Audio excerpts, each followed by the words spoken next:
하나님이 은혜 베푸시기를, 하나님이 은혜 베푸시기를, 이런 제목으로 말씀을 좀 나누겠습니다. 제가 고등학교 시절이었던 걸로 기억을 하는데요, 교회에서 탁구 시합을 했어요. 저는 뭐 그렇게 아주 잘 치지는 못하는데 그냥 깨작깨작 하는 스타일인 거죠. 그런데 교회에 새로 등록을 한 형님이 있었어요. 이제 제 상대가 된 거예요. 이때 이제 사람들이 많이 이렇게 어울려가지고 탁구 시합을 하고 있었기 때문에 5점을 먼저 내면 이기는 겁니다. 근데 상대방이 그립을 잡고 있는, 이 라켓 그립을 잡고 있는 폼을 보니까 이 고수예요. 이 고수인 게 딱 느껴지는 거예요. 야, 이거 이길 수 있겠나? 이런 생각이 드는 거예요. 그런데 제가 이겼을까요? 졌을까요? 이겼을까요? 졌을까요? 이겼을까요? 졌을까요? 이렇게까지 이야기하면 이겼겠거니 딱 짐작을 해야지. 무려 5대1로 이겼습니다. 뭐 그 놀랄 것도 아니에요, 그는. 근데 제가 이거 기적적으로 이겼거든요. 이상하게 서브가 잘 들어가고, 뭐 리시브도 잘 되고, 뭐 공격을 하면 막 들어가 버리고 막 이러더라고요. 그래가지고 5대1로 딱 이기고 나서 제가 딱 이렇게 이제 이겼다 했더니 주변에서 막 난리가 났어요. 와, 진짜 잘한다 막 이랬거든요. 근데 저도 역시 겉으로는 아주 의기양양하게 뭐 별거 아니네 막 이랬거든요. 근데 제가 직감을 하는 게 있었어요. 그게 뭐냐면, 제대로 붙으면 내가 무조건 깨진다. 다시 붙으면 만약에 21점까지 경기를 하면, 또는 뭐 3판 2승 뭐 이렇게 하면 내가 이건 무조건 깨진다라는 걸 제가 알고 있었어요. 그래서 제가 어떻게 했을까요? 바로 도망갔어요. 다시 하자고 할까봐 바로 내뺐습니다. 다른 일이 있는 것처럼. 왜냐? 붙으면 이길 수 없는 걸 알기 때문에. 그런데 여러분, 우리가 살다 보면 피할 수 없는 경우들이 있죠. 이게 내가 이제 맞닥뜨릴 문제가 상당히 쉽지 않은 문제인 것을 알지만 돌아갈 수가 없어요. 피할 수가 없는 그런 경우들이 꽤 있습니다.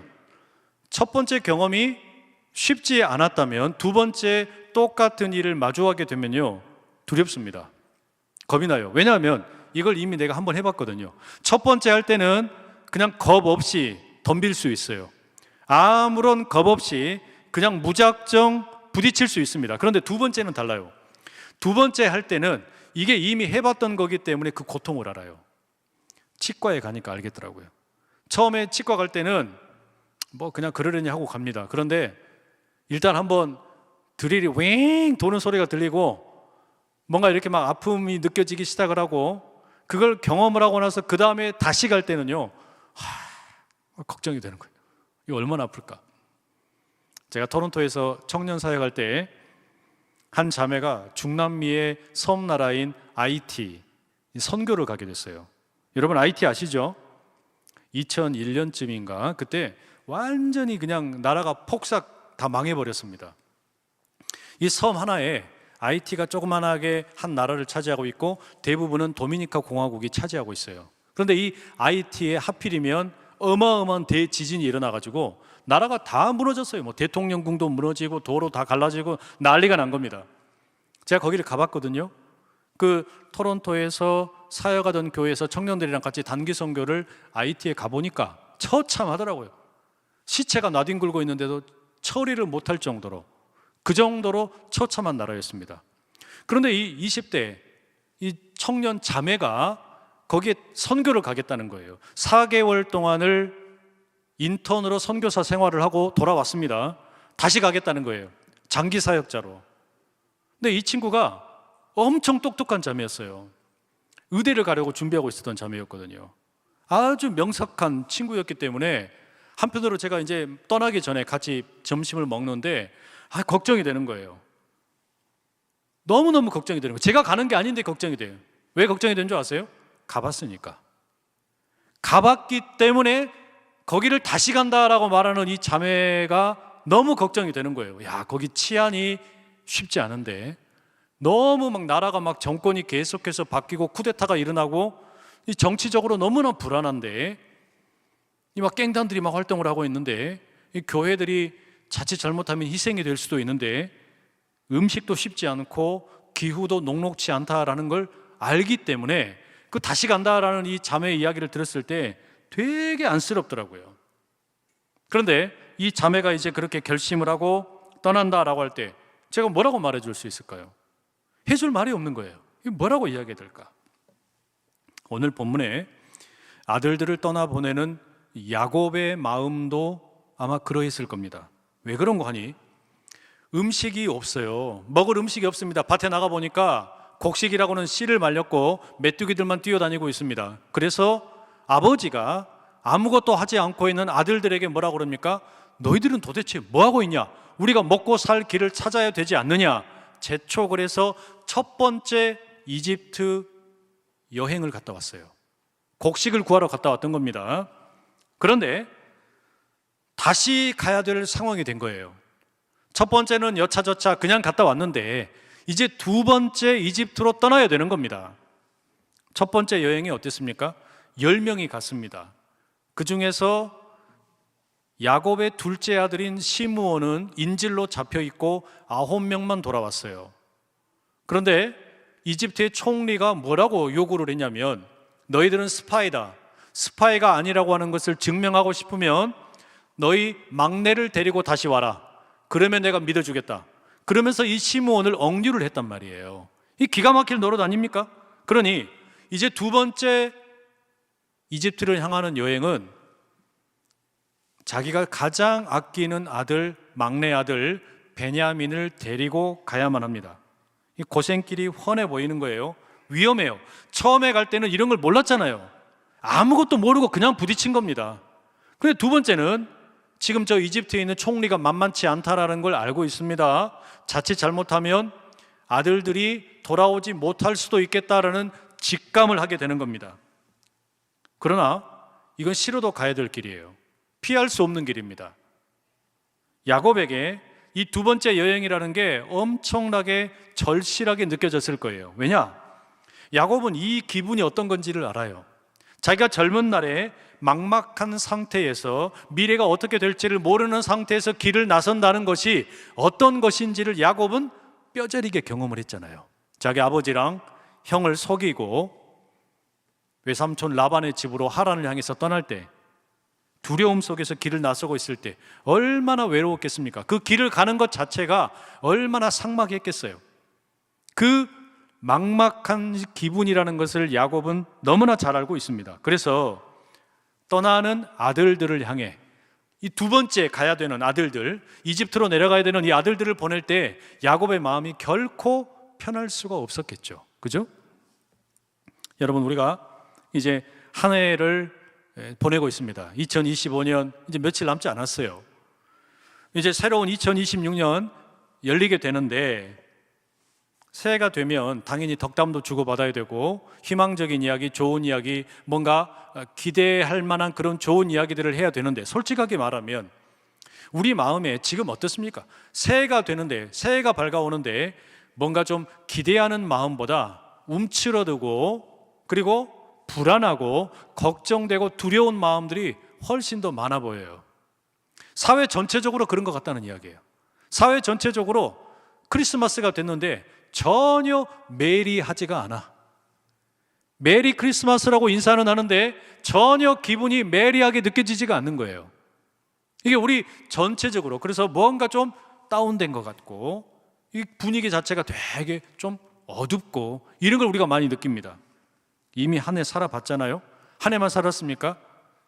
한 해, 두 해, 세 해, 네 해, 다섯 해 많이 살았잖아요. 쉽지 않은 시간이고 눈물도 있고 가슴이 먹먹한 순간들 많이 계셨잖아요. 근데 멀리 있는 과거는 내버려 두고 올 한 해를 어떻게 살았는가, 이게 우리에게 기초가 되어서 내년에는 어떨까, 여기에 대한 어떤 기대를 품게 만드는 거잖아요. 근데 올해가 힘들었던 분들에게는 내년에 대한 기대를 한다라는 게 이게 보통 이게 어려운 일이에요. 2025년 맥체인 성경 읽기 녹음을 제가 드디어 끝냈습니다. 여러분들은 그냥 우는데 저한테는 웃을 일이 아니에요. 이건 박수를 한 100번은 쳐야 돼요. 제가 어제요 성탄절 예배 끝나고 집에 가서 점심 먹고 다시 교회 출근을 했어요. 그래가지고 2025년 12월 31일 남은 분량까지 녹음을 다 했어요. 끝나고 나니까 얼마나 기분이 좋던지 들어보시면 알겠지만 마지막에는 제가 잔소리를 되게 많이 했어요. 뭐라고 주저리 이야기를 많이 했어요. 가만히 보니까 끝나서 좋다고 혼자서 중얼중얼 하고 있더라고요. 너무 좋은 거야. 아, 드디어 끝났다. 아, 드디어 맥체인 성경 읽기 1년 동안 녹음했던 거 이제 만세! 할 수 있겠다 싶을 정도로 기분이 너무 좋았단 말이에요. 근데 웬걸 2026년 1월 1일 녹음을 또 해야 돼요. 녹음을 또 해야 되는 거예요. 이건 박수 쳐야지. 박수 쳐야 되는데. 근데 여러분, 제가 그 녹음 이렇게 이제 끝내놓고 나서 기분이 좋으면서 2026년 거 생각하니까 어때요? 막막해요. 이것도 이제 녹음할 거 생각을 하니까 그게 기분이 어떤 겁니까? 한번 해봤기 때문에. 그러니까 제가 올해 이제 맥체인 성경 읽기 녹음을 해야 되겠다라고 생각을 했을 때는요, 아무런 사전 정보가 없이 일단 무조건 부딪힌다, 그렇게 생각을 하고 그냥 했거든요.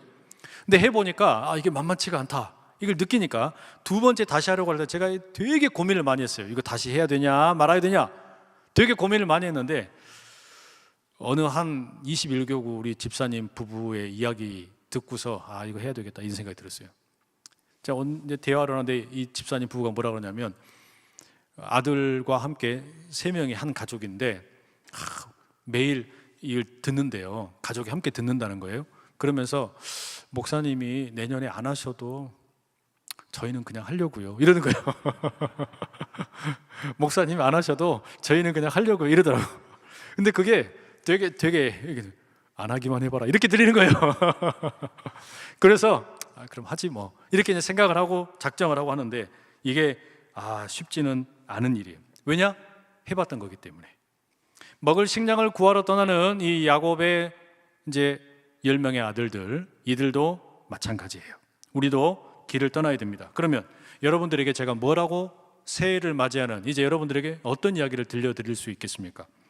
모든 문제 다 잘 될 거다, 새해에는 그냥 아주 비단길만 쫙 깔릴 거다, 인생이 장밋빛으로 바뀌게 될 것이다, 이렇게 말하기가 쉽지 않단 말이에요. 여기 우리 청년들 저 뒤쪽에 많이 앉아 있는데, 청년들 취업이 막 그냥 잘 될 거다, 모태솔로로 살아왔던 청년들 내년에는 다 연애할 수 있을 거다, 우리 교회 총각 전도사님들 다 결혼할 수 있을 거다, 우리 또 결혼 안 하는 우리 자매 우리 전도사님들도 있거든요, 다 연애하고 결혼할 거다. 우리 여기 청소년들 앉아 있는데 니들한테 내가 이렇게 이야기할 수 있으면 얼마나 좋겠어. 내년에 너희들 다 학교에서 전교 1등 찍을 거다. 여기 또 뭐 얼굴에 막 고민 많은 분들 계시잖아요. 자유분방해서 고민이고, 기미 주근깨 때문에 고민이고, 또 막 주름 때문에 고민인데 내년에는 쫙 펴질 것이다. 막 천사처럼 막 그냥 백옥처럼 빛나게 될 것이다. 또 막 다이어트 때문에 고민하는 분들 계시잖아요. 삼시세끼 다 먹어도 다이어트 쫙쫙 빠질 거다. 이게 아멘이 제일 많이 나오네. 제가 다시 해볼게요. 삼시세끼 다 먹어도 다이어트가 저절로 될 거다.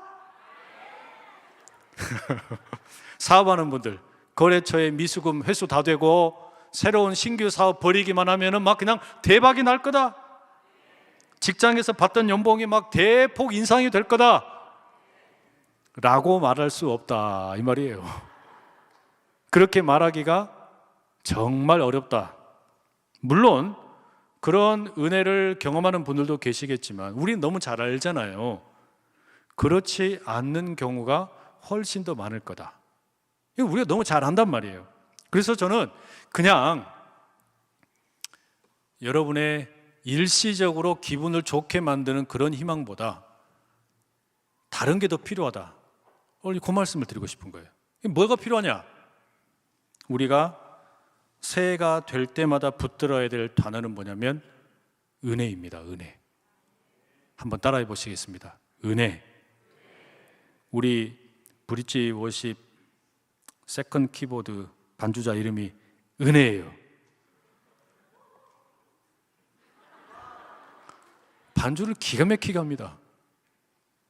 놀라시지도 않는데 가만히 들어보면 진짜 잘해요. 박수 한번 쳐주세요. 제가 왜 박수를 치라 그러냐? 얼마 전에 결혼했거든요. 아유. 근데 이렇게 울산인가? 울산에서 결혼하고 안산에 이제 터를 잡았어요. 그래 이렇게 와서 이제 같이 반주하는데 저는 들을 때마다 은혜예요. 은혜 자매가 반주하면 은혜가 돼요. 그런데 여러분, 새롭게 맞이하는 새해가 쉽지 않을 것 같다. 그러면 그럴수록 더 붙잡아야 되는 게 뭐냐면 은혜라는 말이에요. 야곱이 두 번째 이집트로 향하는 아들들에게 들려주는 이야기가 그거예요. 43장 13절과 14절 함께 읽어보실게요. 시작. 네 아우도 데리고 떠나 다시 그 사람에게로 가라.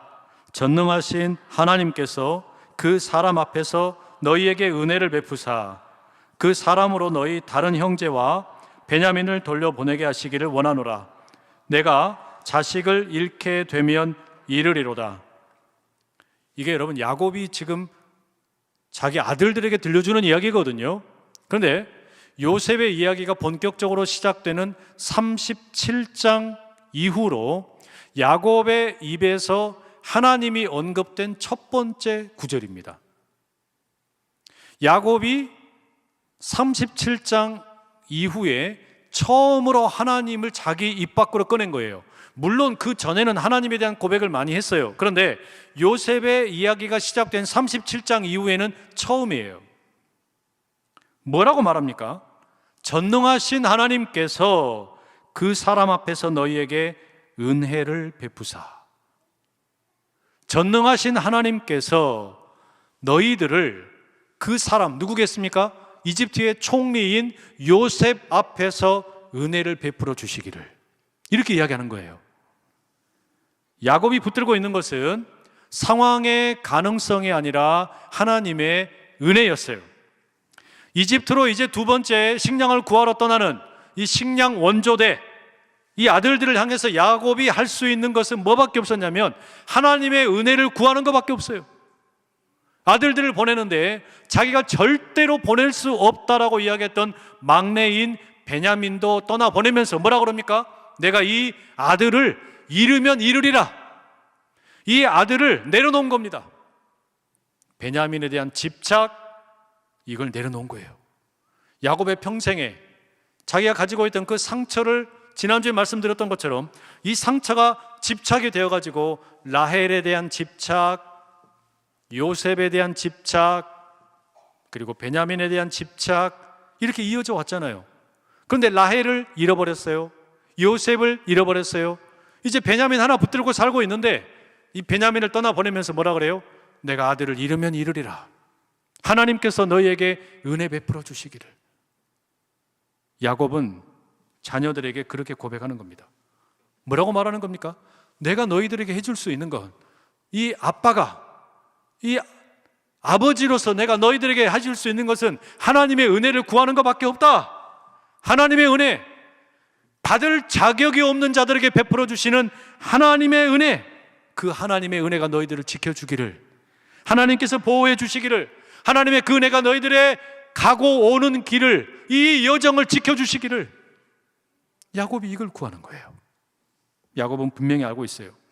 이게 절대 쉽지 않다라는 것을, 어떤 위험이 도사리고 있는지는 모르지만 절대 쉽지 않다. 더구나 여러분, 이 가정은 우리가 일찍이 지금 계속해서 창세기 살펴봤지만 자격이 없어요. 완전히 콩가루 집안입니다. 아버지 야곱은 평생을 거짓말쟁이로 욕심쟁이로 살아왔습니다. 아들들도 다르지 않습니다. 첫째 아들 르우벤은 계모랑 잠을 잤어요. 아버지를 욕되게 했어요. 시므온과 레위는 얼마나 잔인한 살인자였는지 모릅니다. 자기 누인 디나를 겁박을 했던 이 세겜과 그 마을 사람들 전체를 다 죽여버렸어요. 유다는 자기 며느리랑 잠을 자고 아기를 낳았어요. 야곱은 모르지만 이 아들들이 어떤 일을 저질렀습니까? 10명의 아들들이 짝짝꿍을 해가지고 아버지의 사랑을 독차지 하던 요셉을 미디안 상인들에게 인신매매를 했어요. 완전히 콩가루 집안이에요. 이렇게 문제 많은 집안이니까 여러분 자격이 없어요. 그러니 야곱이 하는 이야기는 뭡니까? 아들들아, 나도 그렇고 너희들도 그렇고 우리는 자격이 없다. 그러나 그렇기 때문에 우리는 은혜가 필요하다. 자격이 없으니까 은혜가 필요하다 이 말이에요. 아무런 내세울 만한 자격이 없고 가치가 없기 때문에 우리는 은혜가 필요하다.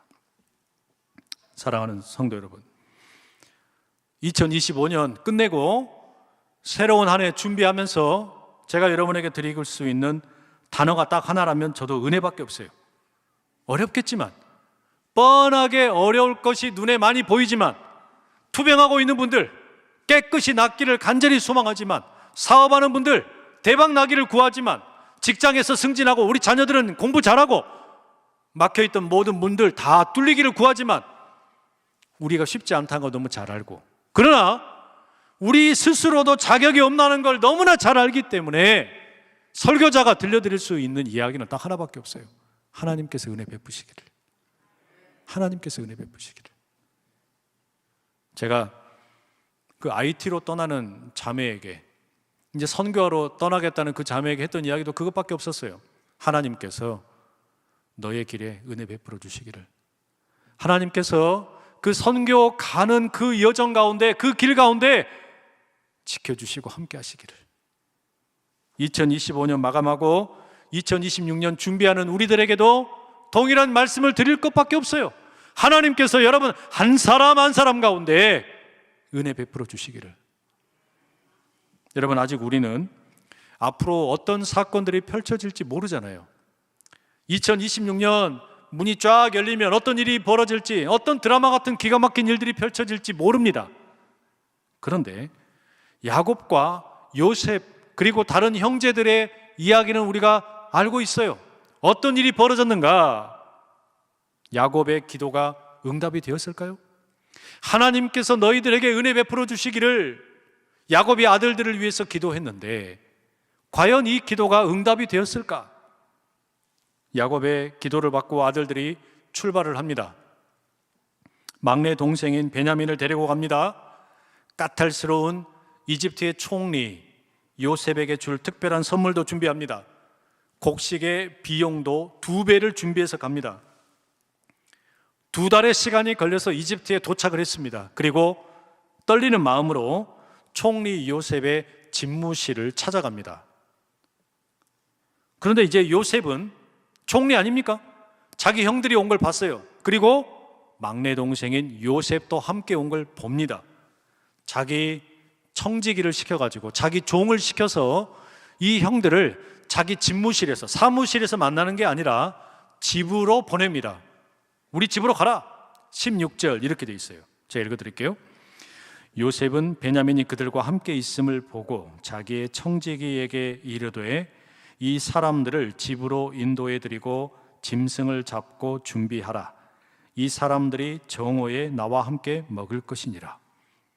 형들만, 그리고 형들과 그리고 동생인 베냐민, 그러니까 여러분 당시에 이집트에 지금 곡식을 구하러 오는 사람들이 여러 나라에서 얼마나 많이 왔겠어요.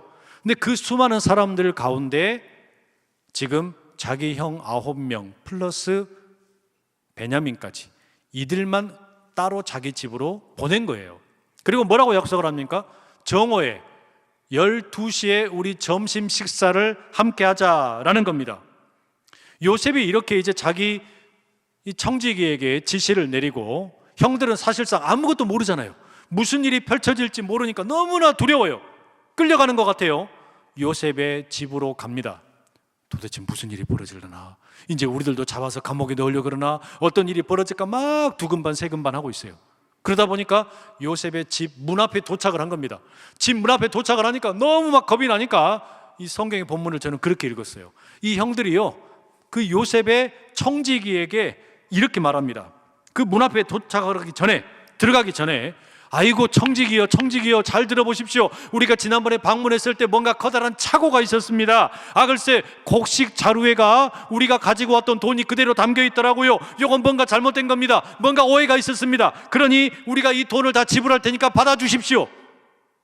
잡혀 들어갈 것 같으니까 자기들이 처음에 왔을 때 일어났던 일들을 그대로 막 다 이야기를 해요.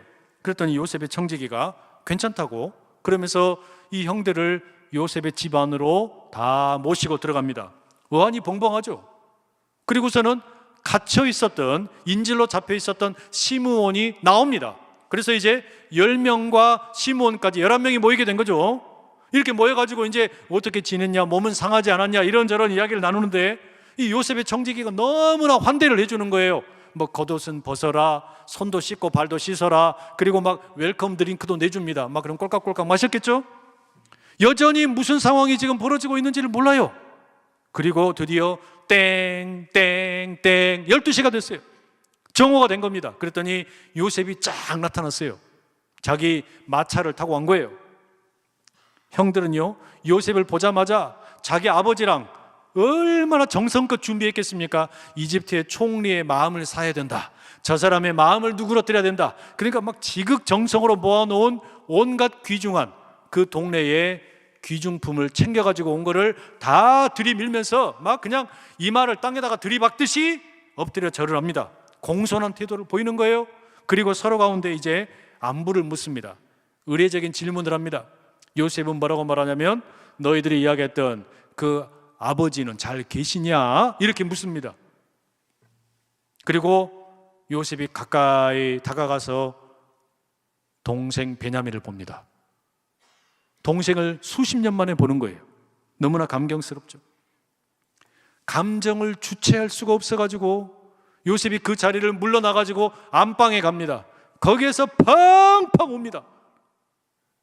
그 동생을 보니까 엄마 생각도 났겠죠. 아빠 생각도 났겠죠. 그래서 요셉이 그렇게 실컷 울고 난 다음에 눈물을 닦고 표정을 다시금 다듬고 형들 앞에 나옵니다. 거기다 준비해놨던 음식이 있겠죠. 이 음식을 함께 맛있게 먹습니다. 훈훈한 이런 장면으로 오늘 본문이 끝나요. 형들은 물론 베냐민까지 요셉의 정체를 전혀 알지를 못해요. 그런데 이렇게 진행되는 이 이야기 가운데 아까 말씀드렸던 내용이 있었죠.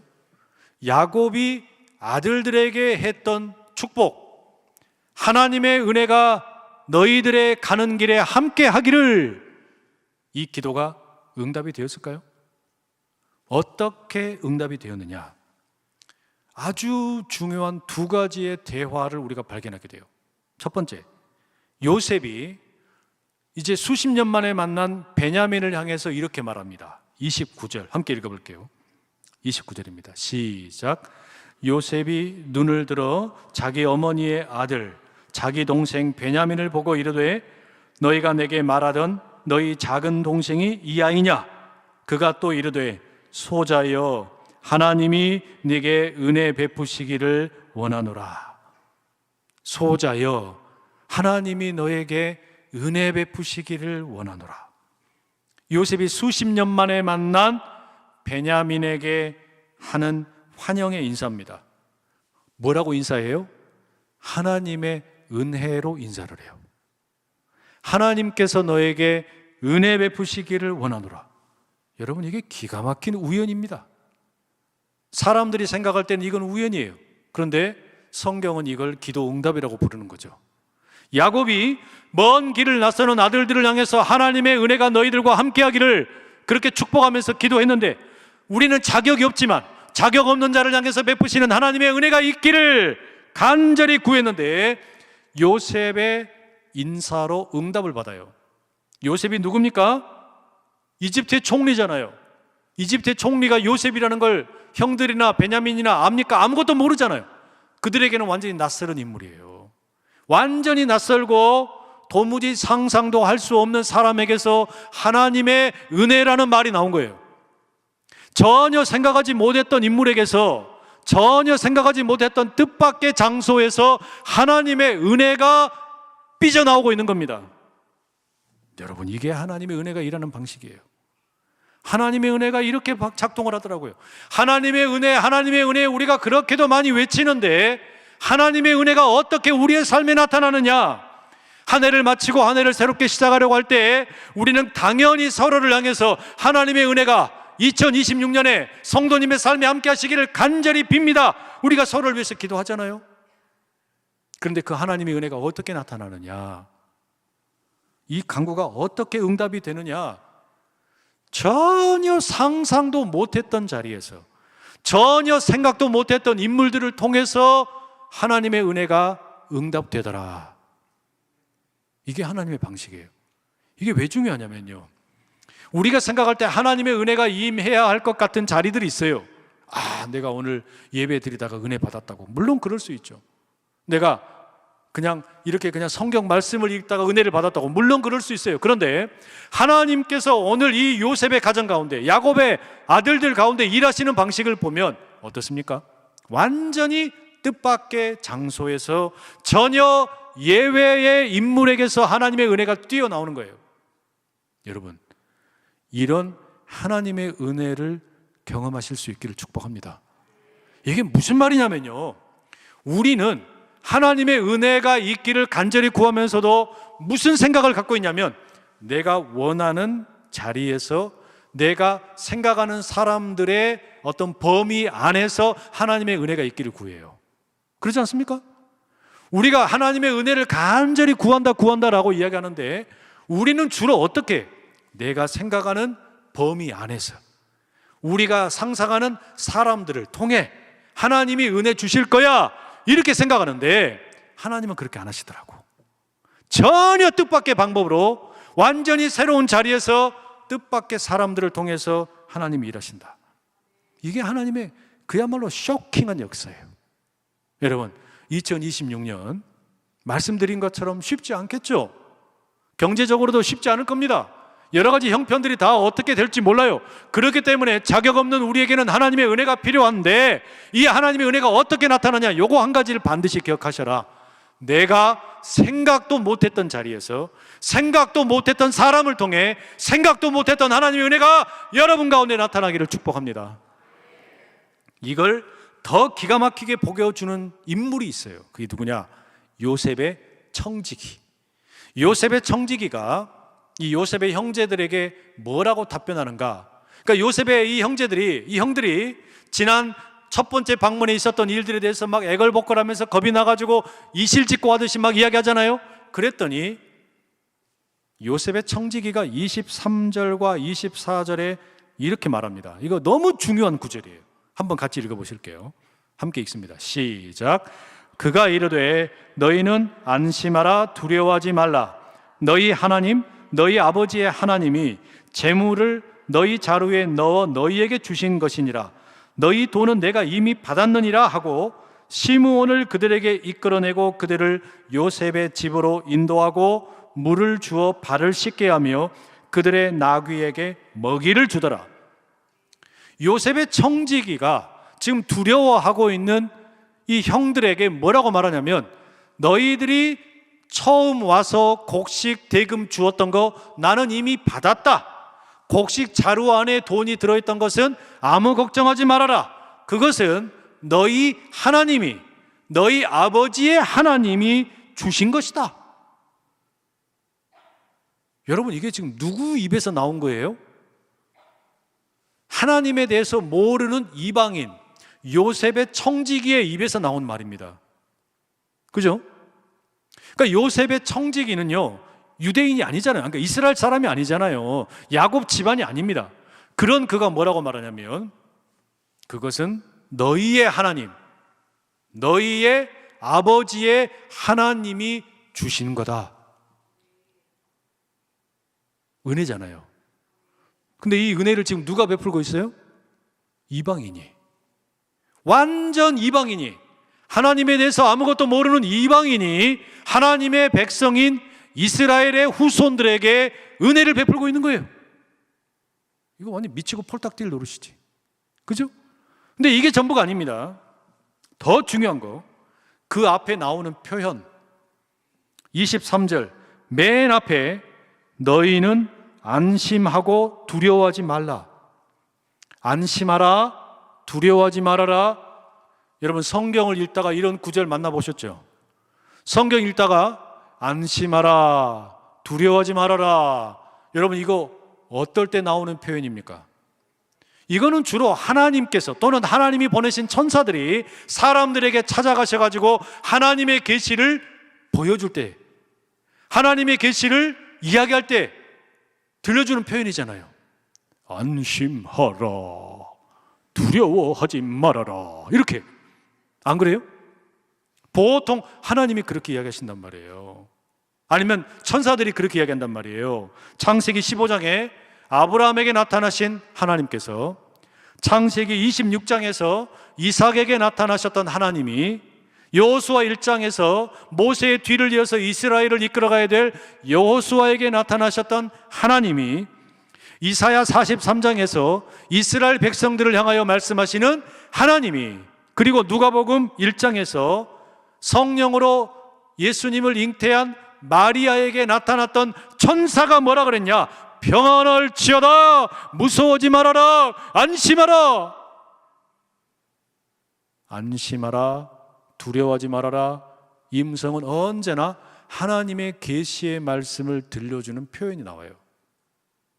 하나님의 계시의 말씀이 들려지는 바로 그런 표현을 쓸 때 성경 곳곳에서 안심하라, 두려워하지 말아라, 이런 표현들이 나온단 말이에요. 그런데 지금 이 안심하라, 두려워하지 말아라는 말을 누가 합니까?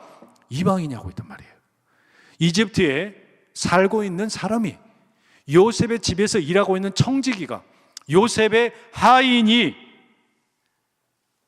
야곱의 아들들에게 이 말을 선포합니다. 이방인의 입술을 통해서 선포가 되고 있는 거예요. 하나님께서 뜻밖의 장소에서 뜻밖의 사람들을 통해서 은혜를 선포하고 그것을 들려주고 계시는 거예요.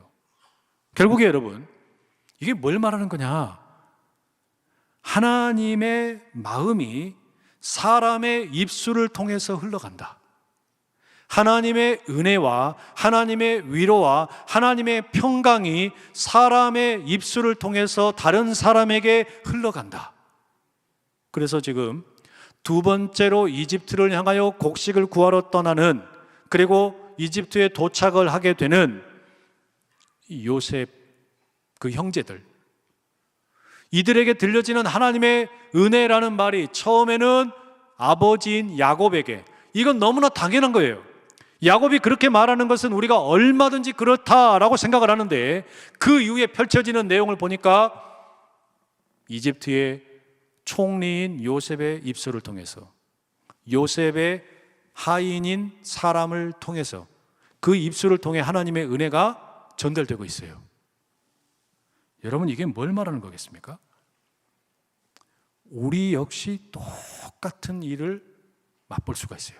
무슨 말이고 아니, 우리가 은혜를 선포할 때, 다시 말하면 옆에 있는 분들에게 하나님의 은혜가 당신과 함께 하기를 원합니다, 하나님의 은혜가 성도님과 함께 하기를 원합니다 라고 선포를 하게 되면, 이것은 단지 그냥 위로로 끝나는 게 아니라 하나님의 응답이 다른 사람들을 통해서 아주 뜻밖의 장소에서 전혀 생각도 못했던 일을 일으켜내는 응답을 가져오게 될 줄로 믿습니다. 여러분, 이걸 믿으셔야 돼요. 그러니까 옆에 있는 분에게 우리 이렇게 한번 선포하겠습니다. 성도님에게 하나님의 은혜가 함께 하시길 축복합니다.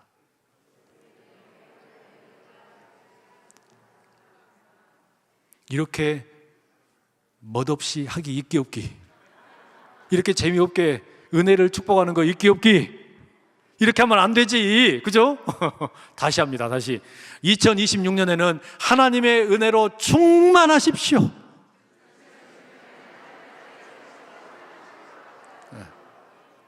자, 이제 기대해 보세요. 무슨 일이 벌어질지. 여러분의 입술로 하나님의 은혜를 선포했어요.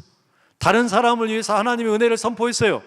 그리고 나면 그 상대방에게 내년에 도대체 무슨 일이 일어날지 기대해 보자고요. 상황을 보면은 기대할 것이 없을 수 있어요. 하나님의 은혜가 성도님에게 함께 하시기를, 아무리 봐도 삼시세끼 먹으면서 다이어트 되기는 틀렸는데, 그럼에도 불구하고 어떻게 하나님의 은혜가 임하실 것인지 기대를 해 보시라고요. 아무리 봐도 김이 죽은 게 제거될 것 같지는 않은데, 주름살도 어떻게 도무지 해결될 것 같지 않은데, 도대체 하나님이 어떻게 일하시는지 한번 보자고요. 두고 보십시다. 두고 봐야 돼요. 여러분, 이건 뭘 말하는 거냐면요, 우리로 하여금 은혜의 강한 자가 되기를 초청하는 말씀입니다. 은혜의 강한 자가 되라. 은혜의 강한 자가 겸손할 수 있고요, 은혜에 강해서 겸손한 자가 섬길 수 있고, 은혜에 강해서 겸손하고 섬기는 자가 선한 영향력을 나눌 수 있고, 은혜에 강해서 겸손하고 섬기는 자가 선한 영향력을 행사하면 다시 은혜에 강한 자가 되는 줄 믿습니다. 복잡하지만 한번 따라해 보시겠습니다. 은혜에 강하고 겸손하고 섬기고 선한 영향력을 나누는 은혜의 사람이 됩시다. 에이, 안 돼. 못하셔도 괜찮아요. 하나만 기억하세요. 이렇게 한번 따라하겠습니다. 은혜에 강한 자가 되겠습니다. 다시 한번 따라하겠습니다. 2026년에는 은혜에 강한 자가 되겠습니다. 2026년에 우리가 은혜에 강한 자가 되면 겸손한 자가 되고, 겸손한 자가 되면 섬기는 자가 되고, 섬기는 자가 되면 선한 영향력을 나누고, 그러면 다시 은혜에 강한 자로 살아가게 될 줄로 믿습니다. 그러니 여러분, 옆에 있는 분들에게 지속적으로 은혜를 선포하시고 하나님의 은혜로 축복을 하시고, 그리고 자신과 옆에 있는 사람에게 하나님의 은혜가 어떻게 나타나는지 뜻밖의 자리에서 경험되는 그 하나님의 은혜들을 서로가 간증하는 역사가 있기를 간절히 축복합니다. 저는 그게 너무 기대가 돼요. 너무 기대가 돼요. 그러니 우리는 자격이 있어서가 아니라 자격이 없기 때문에 하나님의 은혜를 필요로 한다는 사실을 꼭 기억을 하고, 하나님은 지금도 우리의 입술을 통해서 그렇게 선포되는 그 하나님의 은혜의 축복을 기억하시고 반드시 그 입술의 축복을 응답해 주실 줄로 믿습니다. 은혜를 사모하고 서로에게 은혜를 선포하고 선포된 은혜가 돌고 돌아서 아름다운 은혜의 유통을 경험케 하는 2026년 우리 한 해 될 수 있기를 간절히 축복합니다. 기도하겠습니다. 사랑하는 하나님 아버지, 2025년 우리가 한 해를 마감하고 또 새해를 준비하는 그런 기간을 보냅니다. 이 기간을 보내며 주님의 은혜를 간절히 사모합니다. 우리 자신을 향하여 그리고 서로를 향하여 하나님의 은혜를 선포합니다. 주님, 이 하나님의 은혜가 뜻밖의 장소에서 예기치 못했던 사람들을 통해 우리 서로에게 임하게 하여 주시옵소서. 그 하나님의 기가 막힌 역사, 하나님의 은혜의 주인공들 다 되게 하여 주시옵소서. 그리하여 은혜의 강한 자 되고 겸손한 자 되고 섬기는 자 되고 선한 영향력을 행사하고 다시금 은혜의 강한 자로 살아가는 우리 모든 성도들 되게 하여 주시옵소서. 예수 그리스도의 이름으로 기도드립니다. 아멘.